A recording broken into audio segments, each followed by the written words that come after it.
स्वागत है दोस्तों आपके इस अपने YouTube चैनल में। आज के इस वीडियो में बात करेंगे बिहार फसल सहायता योजना खरीफ का जो 2023 के लिए आवेदन किए हुए थे, तो उस आवेदन में डॉक्यूमेंट अपलोड सत्यापन शुरू हो चुका है।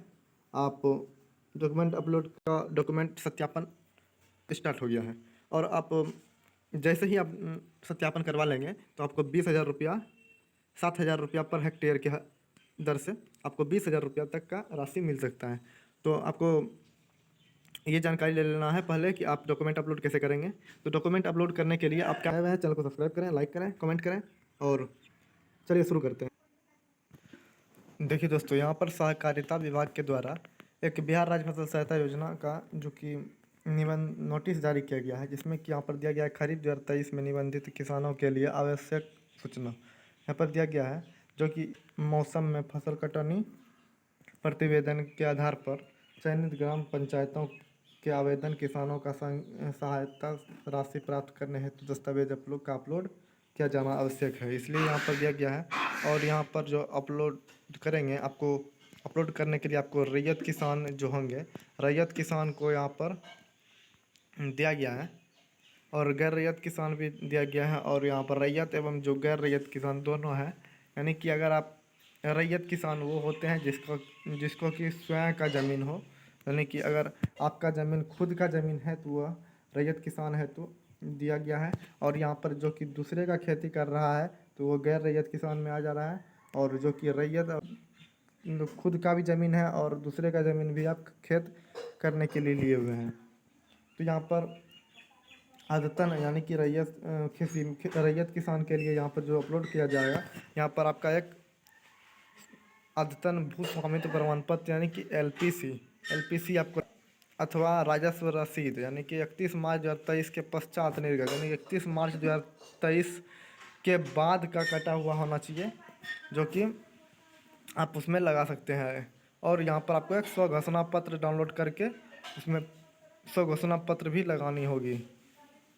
और फिर हम ले लेते हैं फिर दूसरा, यहाँ पर जो कि गैर रैयत किसान होंगे, गैर रैयत किसान होंगे उनके लिए जो होगा वह स्व घोषणा प्रमाण पत्र होगा।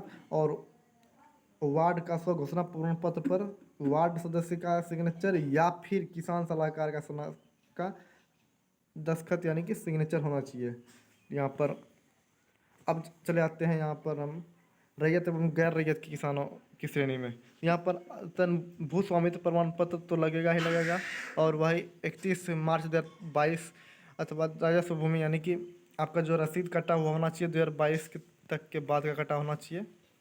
और एक स्व घोषणा पत्र और उसमें वार्ड सदस्य का सिग्नेचर और किसान सलाह या फिर किसान सलाहकार का सिग्नेचर होना चाहिए। ये दोनों में से यानी कि अगर आप रैयत और गैर रैयत दोनों का ऑनलाइन किए हुए हैं तो यहाँ पर आपको यानी कि 3 डॉक्यूमेंट आपको देना होगा, जैसे कि यहाँ पर एक एलपीसी देना होगा, फिर यहाँ पर रसीद देना होगा ज़मीन का, और यहाँ पर स्व घोषणा पत्र देना होगा। और गैर रैयत के लिए सिर्फ देना होगा स्व घोषणा प्रमाण पत्र सिर्फ देना होगा और यहाँ पर आगे की और अपलोड करवा देंगे। उसके बाद यहाँ पर अगर आप रैयत किसान से हैं तो यानी आपको एलपीसी देना होगा और स्व घोषणा प्रमाण पत्र भी देना होगा और जमीन का रसीद देना होगा। इतना यहाँ पर आप देने होंगे और देने के बाद आप अपलोड करवाएंगे। चाहे तो किसान सलाहकार के द्वारा आप अपलोड करवा लें या फिर आप ऑनलाइन के द्वारा अपलोड करवा लें, तो आप बेहतर होगा सलाहकार के द्वारा ही आप अपलोड करवाएं। तो दोस्तों, अगर आपको वीडियो पसंद आए तो एक लाइक करें। चलिए आगे हम देखिए दोस्तों, अब यहाँ पर कुछ नोटिस भी दिया गया है, जैसे कि यहाँ पर दिया गया चयनित पंचायतों के आवेदक किसानों को दस्तावेजों को अपलोड करने हेतु उनके निबंधित मोबाइल नंबर पर भी लिंक उपलब्ध कराया जा रहा है। चयनित ग्राम पंचायत के सूची जिला सहकारिता पदाधिकारी, प्रखंड सहकारिता प्रसार पदाधिकारी, कार्यपालक सहायक एवं IVRS सुगम कॉल सेंटर इतना की सहायता से देखा जा सकता है। यानी कि आपका जो भी ऑनलाइन आवेदन होगा वो यहाँ पर सुगम कॉल सेंटर से भी देखा जा सकता है और इस तरीके से आप अपलोड करवा लेंगे। और ज़्यादा ज़रूरत अगर आपको कोई तरह का परेशानी होती है, यहाँ पर टोल फ्री नंबर दिया गया है, इस टोल फ्री नंबर पर आप संपर्क करके बात कर सकते हैं। अब दोस्तों, यहाँ पर दिया गया देखिए रैयत किसान जो बताए थे हम, उसका एलपीसी देना होगा और 31 मार्च 2022 तक का ही आपको ज़मीन का रसीद देना होगा और स्व घोषणा प्रमाण पत्र आपको देना होगा। और इसे दे करके अपलोड करवा लें आप सलाहकार से, तभी आपको 20,000 तक का अमाउंट देखने के लिए आपके अकाउंट में मिलेगा।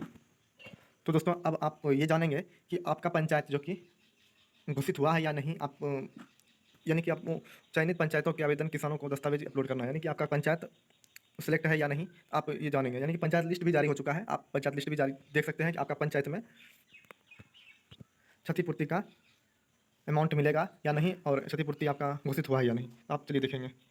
अब हम आ गए हैं बिहार राज्य फसल सहकारिता विभाग के पोर्टल पर। अब यहाँ पर आप चेक करेंगे कि आपका पंचायत लिस्ट जारी हुआ है या नहीं। यहाँ पर खरीफ सेशन में जो है खरीफ दे देना है, और यहाँ पर फसल यानी कि 2023-24 में जो है दे देना है। डिस्ट्रिक्ट जो है यहाँ पर आपको जो भी फिल करना है, आपका जो भी डिस्ट्रिक्ट होगा यहाँ पर डिस्ट्रिक्ट को फिल कर लेंगे।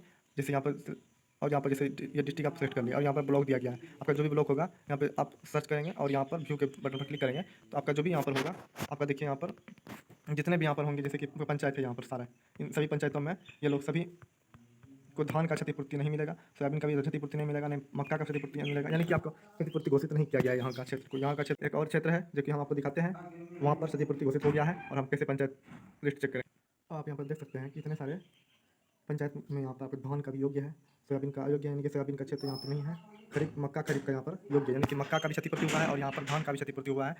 इसलिए यहाँ पर इन सभी पंचायत को यहाँ पर योग्य माना गया है। यहाँ पर देख सकते हैं इन सभी पंचायत यहाँ पर योग्य हैं, और यहाँ पर देख सकते हैं योग्य कितने कितने पंचायत में से हैं। और यहाँ पर देखिए धान का भी योग्य है, मक्का का योग्य है, और यहाँ पर गोभी खरीफ का योग्य है, अयोग्य है यानी कि यहाँ पर दिया गया अयोग्य है, यानी कि और जितने अयोग्य हैं यानी कि यहाँ पर क्षतिपूर्ति नहीं घोषित किया गया है ऐसा। यानी अब देख सकते हैं दोस्तों, आप अपने पंचायत में इस तरीके से आप देख सकते हैं। तो दोस्तों आप इस प्रकार से इसके बारे में जानकारी प्राप्त हो ले लिए होंगे, और आप इसमें कोई भी तरह का परेशानी हो आप कमेंट करें, और आपका क्षेत्र घोषित हुआ है या नहीं आप कमेंट करें, और आप 2023 खरीद के लिए ऑनलाइन आवेदन किए थे तो आप कमेंट करें। धन्यवाद, मिलते हैं दोस्तों अगले वीडियो में। आज के लिए इतना ही, सब्सक्राइब करना ना भूलें। धन्यवाद।